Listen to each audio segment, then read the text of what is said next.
Itanguriro ikigabane c'icenda. Isezerano Imana yasezeraniye abantu. Maze Imana ihezagira Nowa n'abana biwe, irababarira iti nimurondoke mugwire mwuzure isi. Ibikoko vyose vyo mw'isi n'ibiguruka mu kirere vyose muzobitera ubwoba, bizobatinya, murabihawe bo n'ibinyagara kw'isi vyose n'amafi yose yo mu kiyaga. Kandi ibigenda vyose bifise ubugingo bizoba ivyo kurya vyanyu, mbibahaye vyose nk'uko nabahaye ibimera bitotahaye. Ariko ntimukarye inyama zikiri mw'ubugingo bwazo, nibwo maraso yazo. Kandi amaraso yanyu aribwo bugingo bwanyu sinzobura kuyahora, ari igikoko cose ari umuntu, nzoyabihora, ubugingo bw'umuntu nzobuhora mugenzi we wese yabikoze.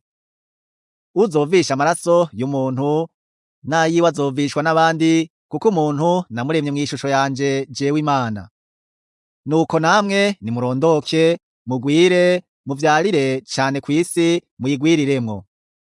Imana ibarira Nowa n'abana biwe, iti raba jewe ubwanje nshinze isezerano mbasezeraniye, mwe n'uruvyaro rwanyu ruzobakomokako, n'ibifise ubugingo vyose biri kumwe namwe, ibiguruka n'ibitungano, n'ibikoko vyo kw'isi muri kumwe, eka ibisohotse mu bwato vyose, ibikoko vyose vyo kw'isi.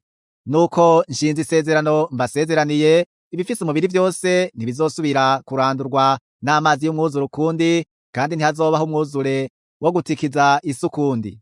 Imana iravuga iti iki nico kimenyamenya c'isezerano mbasezeraniye, mwe n'ibifise ubugingo vyose muri kumwe, uko urunganwe rwanyu ruzogenda rukurikirana gushitsa ibihe vyose. Nshize umuheto wanje ku gicu, niwo munywa amazi, uzoba ikimenyamenya c'isezerano nsezeraniye isi. Nuko uko nzozana igicu hejuru y'isi, uwo muheto w'umunywa amazi uzoboneka kuri co, nanje nzokwibuka iryo sezerano ryanje nshize hagati yanje namwe, bo n'ibiri n'ubugingo vyose bifise umubiri, kandi amazi ntazokongera ukundi kuba umwuzure wo guhonya ibifise umubiri vyose. Nuko uwo munywa amazi ubaye ku gicu, nanje nzowitegereza nibuke iryo sezerano ry'intava riri hagati yanje n'ibiri n'ubugingo bifise umubiri vyose biri kw'isi.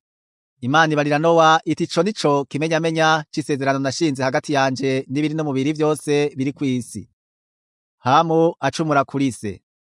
Bene Nowa basohotse mu bwato ni Shemu na Hamu na Yafeti. Hamu ni we se wa Kanani. Abo uko ari batatu nibo Nowa yavyaye, nibo bakomotsweko n'aba kw'isi yose. Nowa atangura kurima, atera uruzabibu, anywa vino y'izo nzabibu, araborerwa, impuzu zimuvako ari mw'ihema ryiwe. Hamu se wa Kanani abona ubwambure bwa se, abibarira bene nyina bompi bari hanze.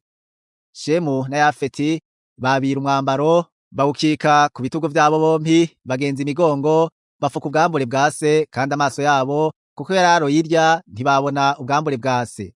Nowa vino imuvuyeko, amenya ivyo umuhungu wiwe muto yamukoreye.